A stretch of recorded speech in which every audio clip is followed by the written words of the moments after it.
नमः शिवाय। हे प्रिय शिव भक्तों, आज हम श्री शिव महापुराण की कथा में श्री रुद्र संहिता के पंचम खंड युद्ध खंड के 13वें अध्याय में प्रवेश करने जा रहे हैं। भगवान की विनती करते हुए इस अध्याय का पाठ प्रारंभ करते हैं। जोर से बोलोगे, हर हर महादेव। ध्याय नित्यं महेशं रजतगिरिनिभं चारुचन्द्रावतंसं रत्नकल्पोज्ज्वलांग परशु मृगवराभीतिहस्तं प्रसन्नं पद्मसीनं समन्तात् स्तुतं मर्गरेण व्याघ्रकृतिं वसानं विश्वाद्यं विश्वबीजं निखिलविहरणं पंचवक्त्रं त्रिनेत्रं।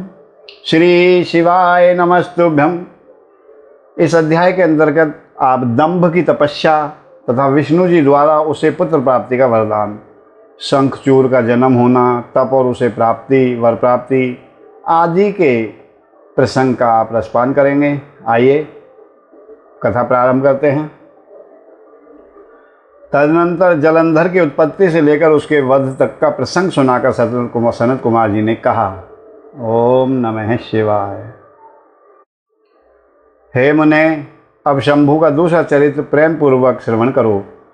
उनके सुनने मात्र से शिव भक्ति सुदृढ़ हो जाती है। व्यास जी, शंखचूड़ नामक एक महावीर दानव था जो देवों के लिए कंटक स्वरूप था।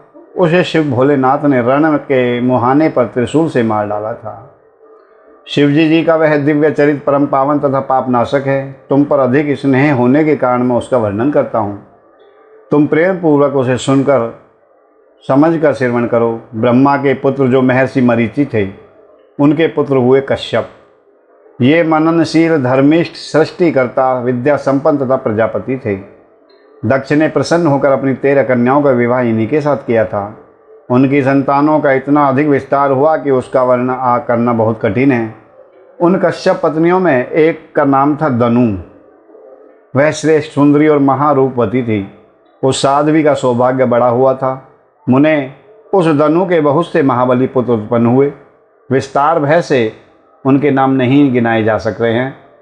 उनमें एक का नाम था विप्रचित्ति, जो महान बल पराक्रम से संपन्न था।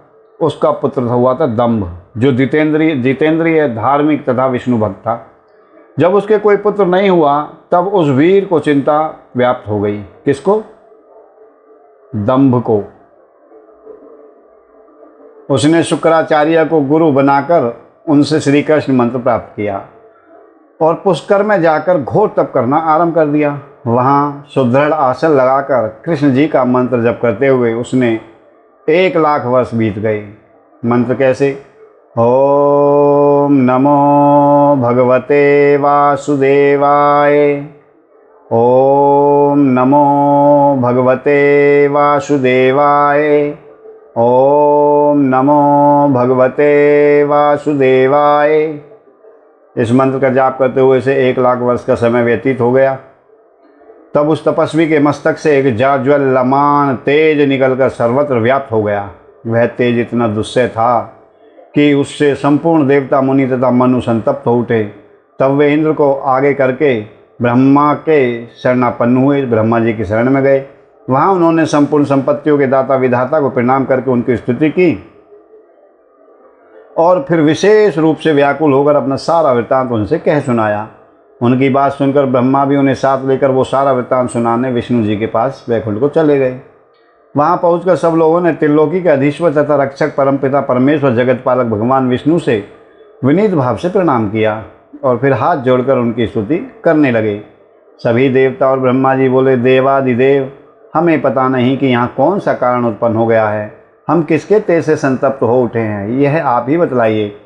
दीन बंधु, अपने दुखी सेवकों के रक्षक तो आप ही हैं।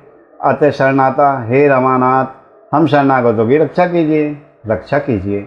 सनत कुमार जी कहते हैं कि मुनि ब्रह्मा आदि देवताओं के वचन सुनकर शरणागत वत्सल भगवान विष्णु मुस्कुराए और प्रेम पूर्वक बोले। विष्णु जी ने कहा, हे अमरों, शांत रहो, घबराओ मत, भयभीत न हो। कोई उलट पुलट नहीं होगा, क्योंकि अभी प्रलय का समय आया ही नहीं है। यह तेज तो दंभ नामक दानव का है, जो विप्रचित्ति का पुत्र है, जो मेरा भक्त है और पुत्र की कामना से तप कर रहा है। मैं उसे वरदान देकर शांत कर दूंगा। सनत कुमार जी कहते हैं, मुनि भगवान विष्णु के यो कहने पर ब्रह्मा आदि देवताओं की व्याग्रता जाती रही। वे सभी धैर्य धारण करके अपने अपने धाम को लौट गए। उधर भगवान अच्युत भी वर प्रदान करने के लिए पुष्कर को चल पड़े, जहाँ वह दंभ नामक दानव तप कर रहा था। वहाँ पहुंचकर श्री हरि ने अपने मंत्र का जाप करने वाले भक्त दंभ को सांत्वना देते हुए ये कहा, वर मांगो। तब विष्णु का उपर्युक्त वचन सुनकर और उन्हें आगे उपस्थित कर देखकर दंभ बड़ी भक्ति के साथ उनके चरणों में लोटपोट हो गया और बारंबार स्तुति करते हुए बोला। दंभ ने कहा, देवादिदेव कमल नयन आपको प्रणाम है। हे शांताकारम भुजंग सैनम पद्मनाभम सुरेशम विश्वाधारम गगन सदर्शम मेघवर्णम शुभांगम लक्ष्मी कांतम कमल नयनम योग निद्रा नगभ्यम वंदे विष्णु भव विहरणम सर्वलोकैकनाथम मंगलम भगवान विष्णु मंगलम गरुड़ध्वजे मंगलम पुंडरीकाक्ष मंगलाय तनो हरि। हे रमानाथ, मुझ पर कृपा कीजिए। हे त्रिलोकेश, मुझे एक ऐसा वीर पुत्र दीजिए जो आपका भक्त तथा महान बल से पराक्रमी हो। वह त्रिलोकी को जीत ले परंतु देवता उसे पराजित ना कर सकें। सनत कुमार जी कहते हैं, हे मुनि, दानवराज दंभ के यो कहने पर श्री हरि ने उसे वह वर दे दिया और उस घोर तप से उसे निवृत्त करके स्वयं अंतर ध्यान हो गए। दानवेंद्र दंभ की तपस्या सिद्ध हो चुकी थी, जिससे उसका मनोरथ पूर्ण हो गया। अतः वह भी श्री हरि के चले जाने पर उस दिशा को नमस्कार करके अपने घर को लौट गया। थोड़े ही समय के उपरांत उसकी भाग्यवती पत्नी गर्भवती हो गई। वह अपने तेज से घर के भीतरी भाग को प्रकाशित करती हुई शोभा पाने लगी। हे मुनि, श्री कृष्ण के पार्षदों का अग्रणी जो सुदामा नामक गोप था, जिसे राधा जी ने शाप दे दिया था, वही उसके गर्भ में प्रविष्ट हुआ था। तदनंतर समय आने पर साध्वी दंभ पत्नी ने एक तेजस्वी बालक को जन्म दिया। जब पिता ने बहुत से मुनीश्वरों को बुलाकर उसका विधि पूर्वक जातक कर्म आदि संस्कार संपन्न किया, हे द्विजोत्तम, हे द्विजों में उत्तम, उस पुत्र के उत्पन्न होने पर बहुत बड़ा उत्सव मनाया गया। फिर शुभ दिन आने पर पिता ने उस बालक का शंखचूड़ ऐसा नामकरण किया। वह अपने पिता के घर में शुक्ल पक्ष के चंद्रमा की भांति बढ़ने लगा। वह अत्यंत तेजस्वी था, अतः उसने बचपन में ही सारी विद्याएं सीख लीं। वह नित्य बाल क्रीड़ा करके अपने माता पिता का हर्ष बढ़ाने लगा, उन्हें खुश रखने लगा और अपने समस्त कुटुंबियों का तो वह विशेष रूप से प्रेम भजन हो गया। तदनंतर जब शंखचूड़ बड़ा हुआ, तब वह जयगीश्व्य मुनि के उपदेश से पुष्कर में जाकर ब्रह्मा जी को प्रसन्न करने के लिए भक्तिपूर्वक तपस्या करने लगा। उस समय वह एकाग्र मन हो करके अपनी इंद्रियों को काबू में करके गुरुपदिष्ट ब्रह्म विद्या का जप करता रहा। यों पुष्कर में तपस्या करते हुए दानवराज शंखचूड़ को वर देने के लिए लोक गुरु एवं ऐश्वर्यशाली ब्रह्मा जी वहाँ पधारे और उस दानवेंद्र से बोले, वर मांगो पुत्र। ब्रह्मा जी को देखकर उसने अत्यंत नम्रता से उन्हें अभिवादन किया और फिर उत्तम वाणी से उनकी स्तुति की। तत्पश्चात उसने ब्रह्मा जी से वर मांगते हुए कहा, भगवान, मैं देवताओं के लिए अजेय हो जाऊं।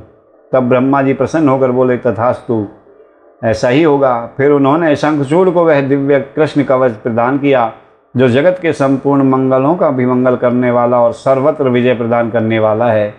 तदनंतर ब्रह्मा जी ने उसे आज्ञा दी कि तुम बद्री का वन को जाओ।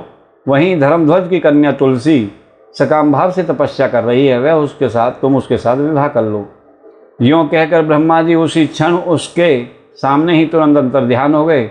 तब तपह सिद्ध शंखचूड़ ने भी, जिसके सारे मनोरथ तपोबल से पूर्ण हो चुके थे और मुख पर प्रसन्नता खेल रही थी, पुष्कर में ही उस जगत के मंगलों के लिए और मंगलों के भी मंगल स्वरूप कवच को गले में बांध लिया और ब्रह्मा के आज्ञा के अनुसार वह तत्काल ही बद्रिकाश्रम को चल पड़ा। वहाँ दानव शंखचूड़ सहसा उस स्थान पर जा पहुँचा जहाँ धर्मध्वज की पुत्री तुलसी तप कर रही थी। सुंदरी तुलसी का रूप अत्यंत कमनीय और मनोहर था। वह उत्तम शील से संपन्न थी। उस सती को देखकर शंखचूड़ उसके समीप ही ठहर गया और मधुर वाणी से उससे बोला। शंखचूड़ ने कहा, सुंदरी, तुम कौन हो? किसकी पुत्री हो? तुम यहाँ चुपचाप बैठकर क्या कर रही हो? इस सारा रहस्य मुझे बतलाओ। सनत कुमार जी कहते हैं, मुनि, शंखचूड़ के ये सकाम वचन सुनकर तुलसी ने शंखचूड़ से कहा, तुलसी बोली, मैं धर्मध्वज की तपस्विनी कन्या हूँ और यहाँ तपोवन में तप कर रही हूँ। आप कौन है महावर? सुखपूर्वक अपने अभीष्ट स्थान को चले जाइए, क्योंकि नारी जाति ब्रह्मा आदि को भी मोह में डाल देने वाली होती है। यह विश्व तुल्य निंदनीय दोष उत्पन्न करने वाली माया रूपणी तथा विचारशीलों को भी श्रृंखला के समान जकड़ लेने वाली होती है। सनत कुमार जी कहते हैं, महर्षि तुलसी के इस प्रकार रस भरी बातें सुनकर कहकर तुलसी चुप हो गई। तब उसे मुस्कुराती देखकर शंखचूड़ ने भी कहना आरंभ किया। शंखचूड़ बोला, देवी तुमने जो बात कही है वह सारी की सारी मिथ्या है। ऐसी बात नहीं है, उसमें कुछ सत्य है और कुछ असत्य भी। इसका विवरण मुझसे सुनो। शोभने, जगत में जितनी पतिव्रता नारियां हैं उनमें तुम अग्रणी हो। मेरा तो ऐसा विचार है कि जैसे मैं पाप बुद्धि कामी नहीं हूँ, उसी प्रकार तुम भी काम पराधीनता नहीं हो।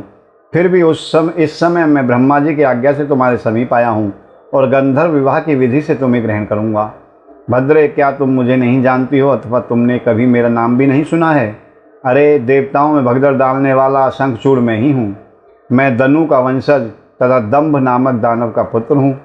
पूर्व काल में मैं श्री हरि का पार्षद था। मेरा नाम सुदामा गोप था।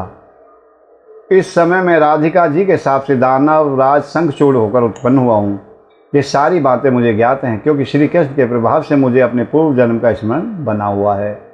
सनत कुमार जी कहते हैं, मुनि तुलसी के समक्ष यूँ कहकर शंखचूड़ चुप हो गया। जब दानवराज ने आदरपूर्वक तुलसी से ऐसा सत्य वचन सुना, तब वह परम प्रसन्न हुई और मुस्करा करके कहने लगी।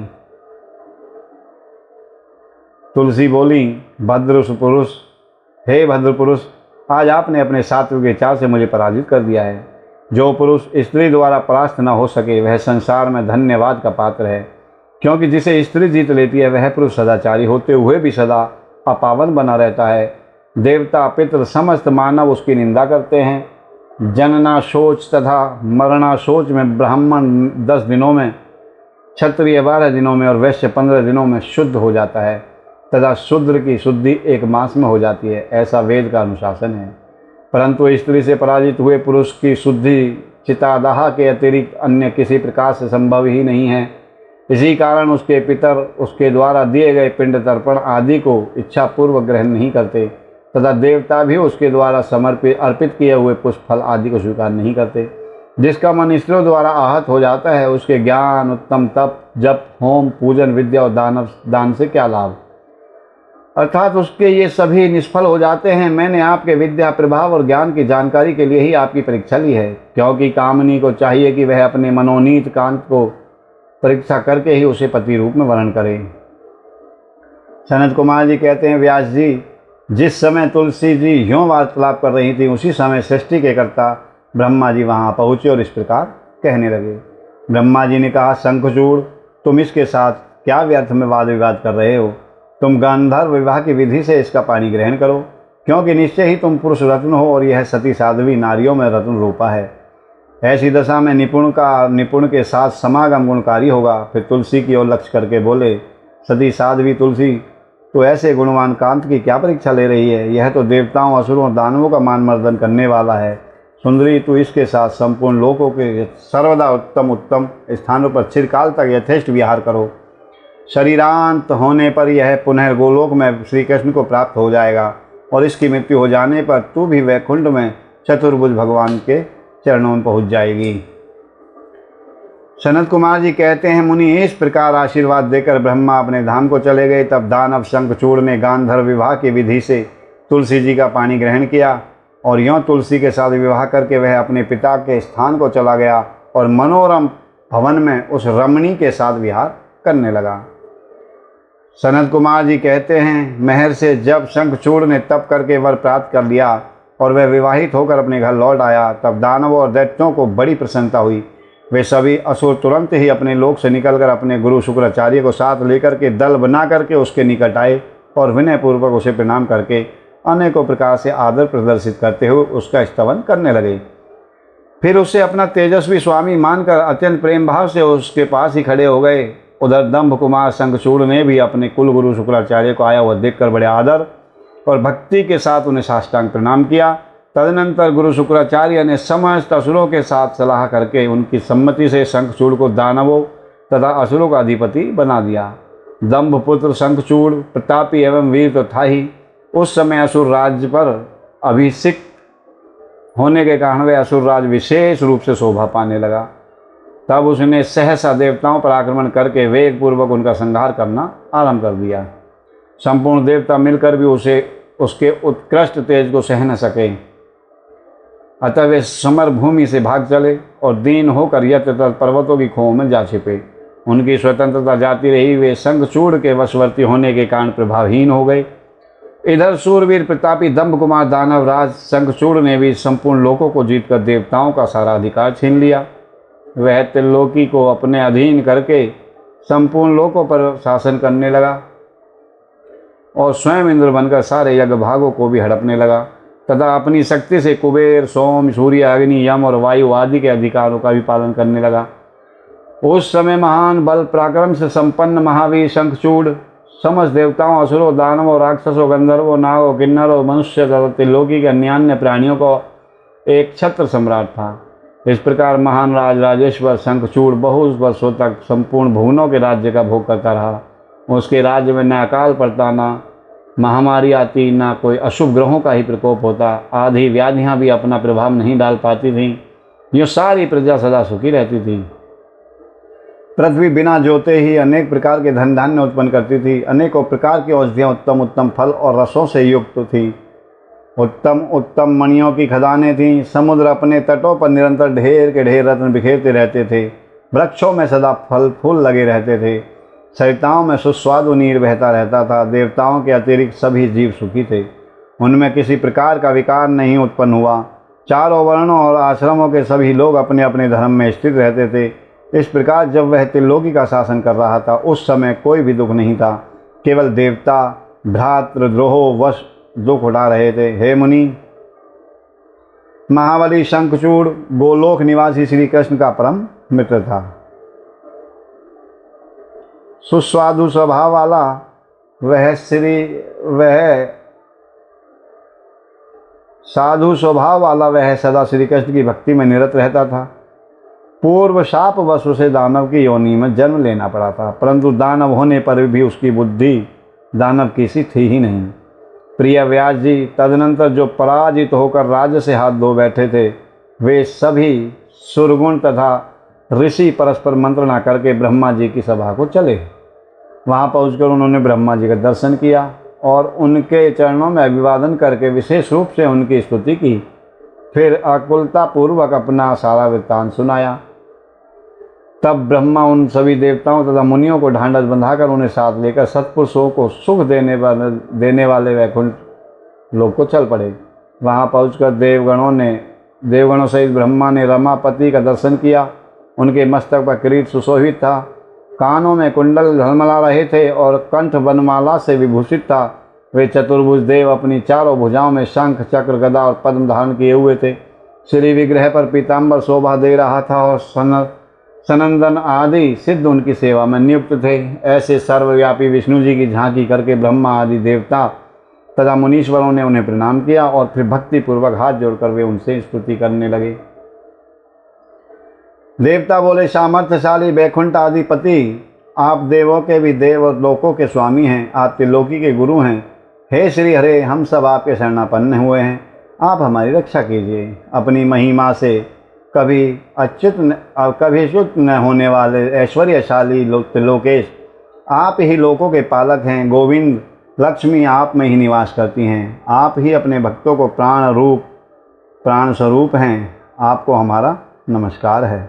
इस प्रकार स्तुति करके सभी देवता लोग भगवान श्री हरि विष्णु जी के आगे रोने लगे। उनकी बात सुनकर भगवान विष्णु ने ब्रह्मा जी से कहा।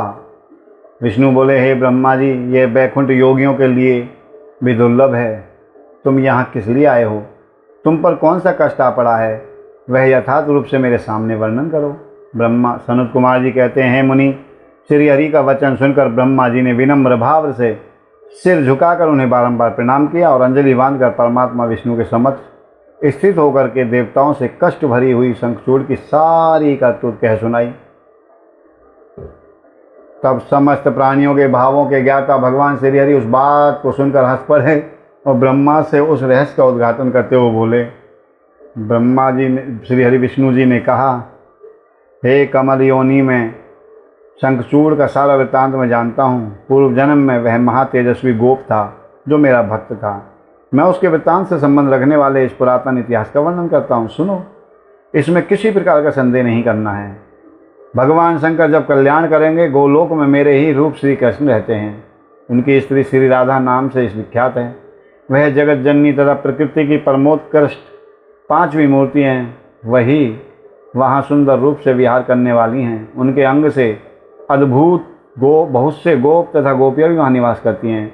वे नित्य राधा कृष्ण का अनुवर्तन करते हुए उत्तम उत्तम क्रीड़ाओं में तत्पर रहते हैं। वही गोप इस समय शंभु की इस लीला से मोहित होकर शापवश अपने को दुख देने वाली दानवी योनि को प्राप्त हो गया है। श्री कृष्ण ने पहले से ही रुद्र के त्रिशूल से उसकी मृत्यु निर्धारित कर दी है। इस प्रकार वह दानव देह का परित्याग करके पुनः कृष्ण पार्षद हो जाएगा। देवेश, ऐसा जानकर तुम्हें भय नहीं करना है। चलो हम दोनों शंकर की शरण में चलते हैं। वे शीघ्र ही कल्याण का विधान करेंगे। अब हमें तुम्हें तथा समस्त देवताओं को निर्भय हो जाना चाहिए। सनत कुमार जी कहते हैं, मुनि ये कहकर ब्रह्मा सहित विष्णु शिवलोक को चले। मार्ग में वे मन ही मन भक्त वत्सल सर्वेश्वर भोलेनाथ का स्मरण करते जा रहे थे। व्यास जी, इस प्रकार वे रमापति विष्णु भगवान के साथ ब्रह्मा के साथ उसी समय उस शिवलोक में जा पहुँचे जो महान दिव्य निराधार भौतिकता से रहित है। वहाँ पहुँचकर उन्होंने भोलेनाथ की सभा का दर्शन किया। वह ऊंची एवं उत्कृष्ट प्रभावशाली सभा प्रकाश युक्त शरीर वाले शिव पार्षदों से घिरी होने के कारण विशेष रूप से शोभा पा रही थी। उन पार्षदों का रूप सुंदर कांति से युक्त महेश्वर के रूप के सदृश था। उनके 10 भुजाएं थीं, 5 मुख और 3 नेत्र थे। गले में नील चिन्ह तथा शरीर का वर्ण अत्यंत गौर था। वे सभी श्रेष्ठ रत्नों से युक्त रुद्राक्ष और भस्म के आभरण से विभूषित थे। वह मनोहर सभा नवीन चंद्रमंडल के समान आकार वाली और चौकोर थी। उत्तम उत्तम मणियों और हीरों के हारों से वह सजाई गई थी। अमूल्य रत्नों के बने हुए कमल पत्रों से सुशोभित थी।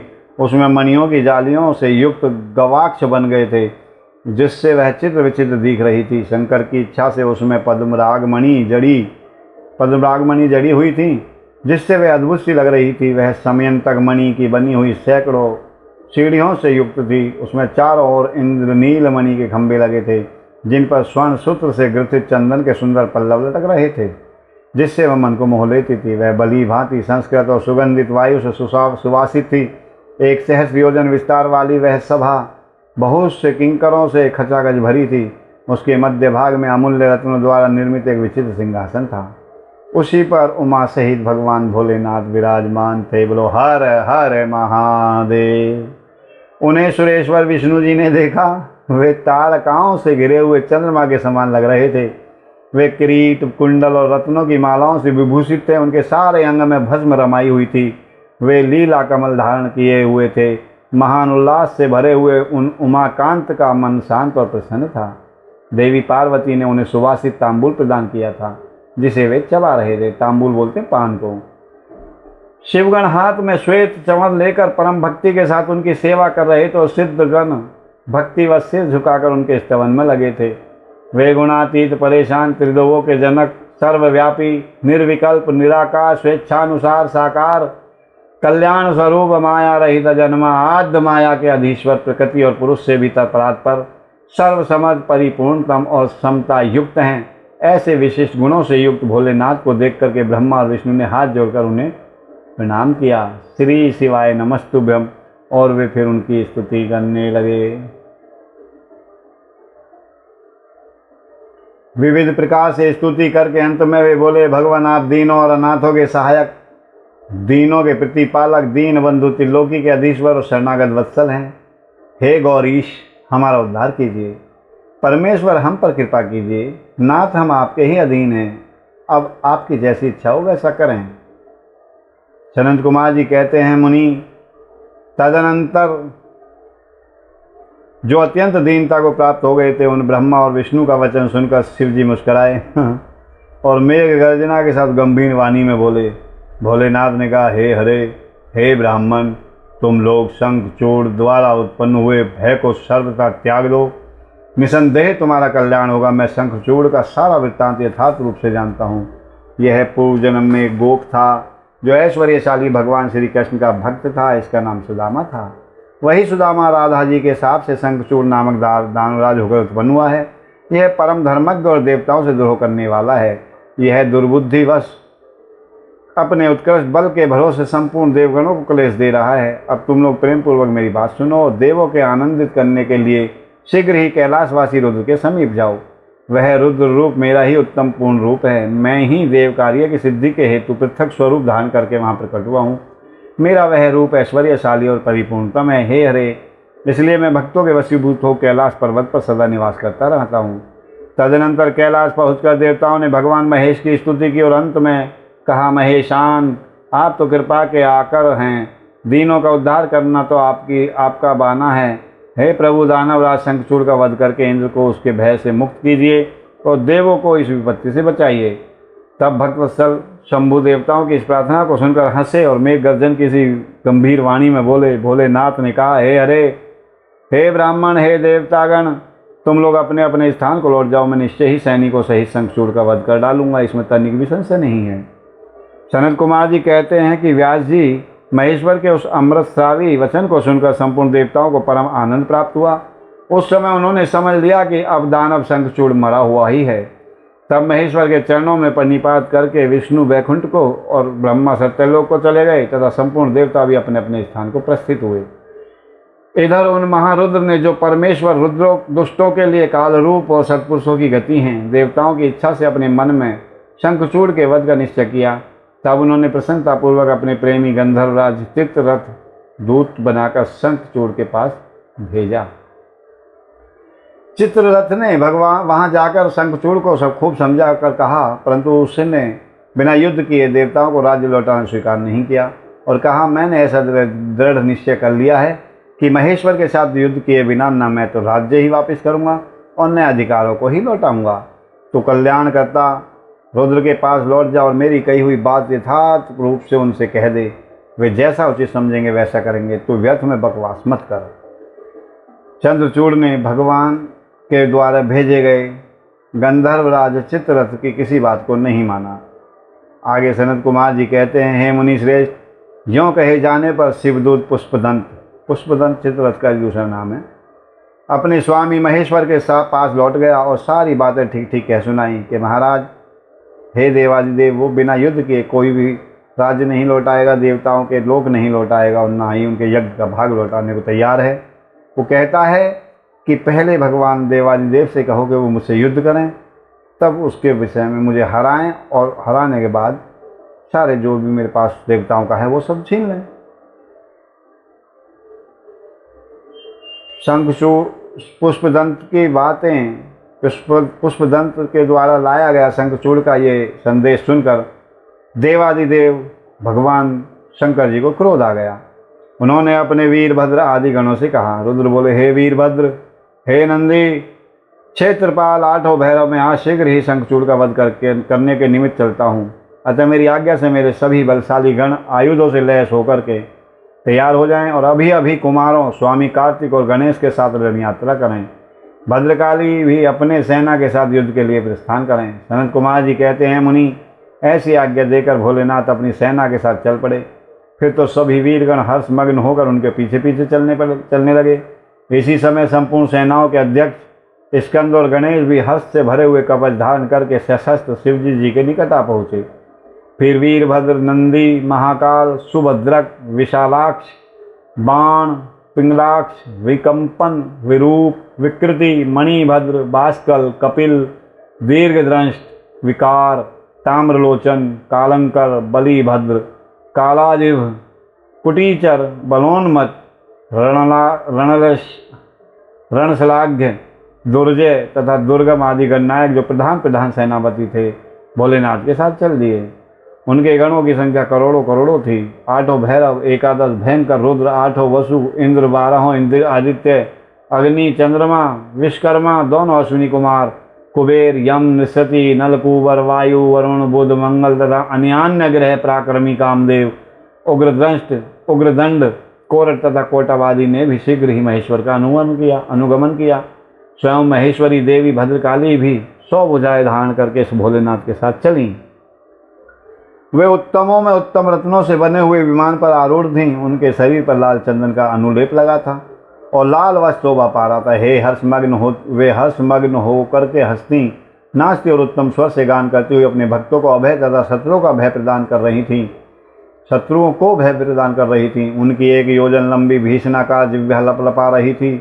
वने हाथों में शंख, चक्र, गदा, पद्म, ढाल, तलवार, धनुष, बाण, 1 योजन विस्तार वाला गहरा गोलाकार खप्पर, गगनचुंबी त्रिशूल, 1 योजन लंबी शक्ति, मुदगर, मूसल, वज्र, खड़ग, तीखा फलक, वैष्णवास्त्र, वरुणास्त्र, व्याघ्रव्यास्त्र, व्यायव्यास्त्र, नागपाश, नारायणास्त्र, गंधर्वास्त्र, ब्रह्मास्त्र, गरुड़ास्त्र,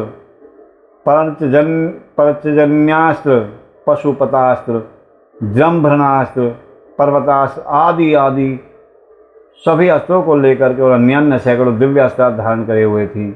करोड़ों योगिनियाँ तथा डांकनियाँ उनके साथ थीं। फिर भूत, प्रेत, पिशाच, कुष्मांड, ब्रह्म राक्षस, बेताल राक्षस, यक्ष और किन्नर आदि से घिरे हुए स्कंद ने पिता के पास आकर उन चंद्रशेखर को प्रणाम किया और उनकी आज्ञा से पार्श्वभाग में स्थित होकर सहायक का स्थान ग्रहण किया। इसके बाद रुद्र रूपधारी शंभु अपनी सारी सेना को एकत्रित करके शंखचूड़ के साथ लोहा लेने के लिए निर्भयतापूर्वक आगे बढ़े और देवताओं को उद्धार करने के लिए चंद्रभागा नदी पर मनोहर वट वृक्ष के नीचे खड़े हो गए। व्यास जी उधर जब शिवदूत चला गया तब प्रतापी शंखचूड़ ने महल के भीतर जाकर तुलसी से वह सारी वार्ता कह सुनाई। शंखचूड़ ने कहा, देवी, शंभु के दूत के मुख से रण निमंत्रण सुनकर मैं युद्ध के लिए उद्यत हुआ हूँ और उनसे जूझने के लिए मैं निश्चय ही जाऊँगा। तुम इसके लिए मुझे आज्ञा दो। ये कहकर उस ज्ञानी ने अपनी प्रिया को नाना प्रकार से समझाया। फिर ब्रह्म मुहूर्त में उठकर प्रातः कृत्य समाप्त किया और पहले नित्य कर्म पूरा करके बहुत सा दान किया। इसके पश्चात अपने पुत्र को संपूर्ण दानवों के राज्य पर अभिषिक्त करके उसने अपनी भार्या तुलसी, राज्य और सारी संपत्ति समर्पित कर दी। पुनः जब उसकी प्रिया तुलसी रोती हुई उसकी रण यात्रा का निषेध करने लगी, मना करने लगी, तब राजा शंखचूड़ ने अनेकों प्रकार की कथाएं कहकर उसे ढांढस बंधाई। तदनंतर उस समाधृत दानवराज ने कवच धारण करके युद्ध करने के लिए उद्यत हो अपने वीर सेनापति को बुलाकर उसे आदेश देते हुए कहा, सेनापति, मेरे सभी वीर जो संपूर्ण कार्यों में कुशल और समर में शोभा पाने वाले हैं, आज कवच धारण करके युद्ध के लिए प्रस्थान करें। शूरवीर दानवों और दैत्यों की 86 टुकड़ियाँ तथा बलशाली कंकों की निर्भीक सेनाएं अस्त्र सुसज्जित होकर नगर से बाहर निकलें। करोड़ों प्रकार से पराक्रम प्रकट करने वाले जो असुरों के 50 कुल हैं, वे भी देवों के पक्षपाती शंभु से युद्ध करने के लिए प्रस्थित हों। मेरी आज्ञा से धूम्रों के 100 कुल भी कवच से विभूषित हों। शंभु के साथ लोहा लेने के लिए शीघ्र ही रण में निकलें। कालकेयों, मौर्यों, दोहार्दों तथा कालकों को भी मेरी आज्ञा के अनुसार मेरी बातें सुना दो, आज्ञा सुना दो कि वे रुद्र के साथ संग्राम करने के लिए रण सामग्री से सुसज्जित होकर के रण में पहुँचें। हे मुनि, शरद कुमार जी कहते हैं कि हे मुनि, सेनापति को यह आदेश देकर असुरों का राजा महाबली दानवेंद्र शंखचूड़ सहस्रों प्रकार की बहुत सी बड़ी सेनाओं से घिरा हुआ नगर से बाहर निकला। उसका सेनापति भी युद्ध अस्त्र में निपुण था, महारथी, महान शूरवीर और रणभूमि में रथियों में अग्रगण्य था। इस प्रकार युद्ध स्थल में वीरों को भयभीत कर देने वाला वह दानवराज 3 लाख अक्षौणी सेनाओं पर शासन करता हुआ शिविर से बाहर निकला और उत्तम में भी उत्तम रत्नों द्वारा निर्मित विमान पर आरूढ़ होकर को गुरुजनों को आगे करके युद्ध के लिए चल पड़ा।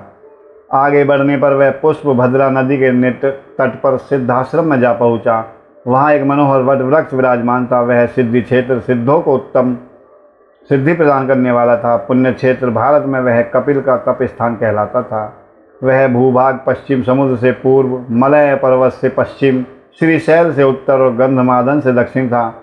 उसकी चौड़ाई 5 योजन थी और लंबाई 500 योजन थी। भारत के उस भाग में उत्तम पुण्य प्रदान करने वाली तथा शुद्ध स्फटिक के समान स्वच्छ जल से परिपूर्ण पुष्पभद्रा और सरस्वती नाम की 2 रमणीय नदियाँ बहती थीं। सदा सौभाग्य से संयुक्त रहने वाली लवण सागर की प्रिया भारिया पुष्पभद्रा सरस्वती के साथ हिमालय से निकली है और गोमंत पर्वत को बाएं करके पश्चिम समुद्र में जा मिली है। वहां पहुंचकर शंखचूड़ ने भोलेनाथ की सेना को देखा। हे मुने, उसने पहले शिव शंकर भोलेनाथ के पास एक दानेश्वर को दूत के रूप में भेजा। उसने भोलेनाथ से युद्ध न करने के लिए कहा और शिवजी जी ने उसे देवताओं का राज्य लौटाने देने की बात की। अंत में महेश्वर ने कहा, दूत, हम किसी का भी पक्ष नहीं लेते, क्योंकि हम तो कभी स्वतंत्र रहते ही नहीं, सदा भक्तों के अधीन रहते हैं और उनकी इच्छा से उन्हीं का कार्य करते रहते हैं। देखो, पूर्व काल में ब्रह्मा की प्रार्थना से पहले प्रलय समुद्र में श्रीहरि और दैत्य श्रेष्ठ मधुकैटभ का भी युद्ध हुआ था। पुनः भक्तों के हितकारी उन्हीं विष्णु जी ने देवताओं की प्रार्थना करने पर प्रहलाद के कारण हिरण्यकश्यप का वध किया था। तुमने ये भी सुना होगा कि पहले जो मैंने त्रिपुरों के साथ युद्ध करके उन्हें भस्म कर डाला था, वह भी देवों की प्रार्थना पर ही हुआ था। पूर्व काल में सर्वेश्वरी जगत जननी का जो शुंभ आदि के साथ युद्ध हुआ था और जिसमें उन्होंने उन दैत्यों का वध कर डाला था, वह भी देवताओं की प्रार्थना करने पर ही घटित हुआ था। वे ही सभी देवगण आज भी ब्रह्मा के शरणापन्न हुए थे। तब वे उन देवताओं और श्री हरि के साथ मेरी शरण में आए थे। दूत इस प्रकार ब्रह्मा, विष्णु और देवता गणों की प्रार्थना के वशीभूत होकर के देवों का अधीश्वर होने के कारण मैं भी युद्ध के लिए आया हूँ। तुम भी तो महात्मा श्री कृष्ण के श्रेष्ठ पार्षद हो ना। अब तक जो जो दैत्य मारे गए हैं, उनमें से कोई भी तुम्हारी समानता नहीं कर सकता। इसलिए राजन, देव कार्य की सिद्धि के लिए तुम्हारे साथ युद्ध करने में मुझे कौन सी बड़ी लज्जा होगी? अर्थात कुछ नहीं, क्योंकि मैं ईश्वर हूँ और देवताओं ने मुझे विनयपूर्वक भेजा है। अतः तुम जाओ और शंखचूड़ से मेरी बात कह देना, वह जैसा उचित समझेगा वैसा करेगा। मुझे तो देवताओं का कार्य सिद्ध करना ही है। ये कहकर कल्याणकर्ता महेश्वर चुप हो गए। तब शंखचूड़ का वह दूत उठा और शंखचूड़ के पास जाने लगा। इस प्रकार जो उसने भगवान भोलेनाथ को संदेश दिया, उनका संदेश लेकर लौटने लगा। हर हर महादेव। आज की कथा को यहीं विश्राम देते हैं और भगवान भोलेनाथ की आरती करते हुए ओम जय शिव ओंकारा, बोले हर शिव ओंकारा, ब्रह्मा विष्णु सदा शिव, भोले भोलेनाथ महाशिव, अरे धांगे धारा। ओम हरे हरे हरे महादेव। एकानन चतुरानन पंचानन राजे, भोले पंचानन राजे। हंसानन गरुड़ासन, हंसानन गरुड़ासन, वृषवाहन साजे। ओम हरे हरे हरे महादेव। दो भुज चार चतुर भुज, 10 भुज थे सोहे, भोले 10 भुज थे सोहे। तीनों रूप निरखिता, भोले जी का रूप निरखिता, प्रभुवन जन मोहे। ओम हरे हरे हरे महादेव। अक्षय माला वन माला, मुंडे माला धारी, भोले मुंडे माला धारी। चंदन मृगे मधु सोहे, चंदन मृगे मधु सोहे, भाले शशिधारी। ओम हरे हरे हरे महादेव। श्वेतांबर पीतांबर बाघांबर अंगे, ओ भोले बाघांबर अंगे। सनकादिक ब्रह्मादिक, सनकादिक ब्रह्मादिक, भूतादिक संगे। ओम हरे हरे हरे महादेव। कर में मध्य कमंडल, चाकृत शूल धरता, भोले चाकृत शूल धरता। जग करता जग हरता, सुख करता दुख हरता, जग पालन करता। ओम हरे हरे हरे महादेव। ब्रह्मा विष्णु सदा शिव, जानत अविवेका, ओ भोले जानत अविवेका। प्रणवाक्षर के मध्य, ओमाक्षर के मध्य, ये तीनों एका। ओम हरे हरे हरे महादेव।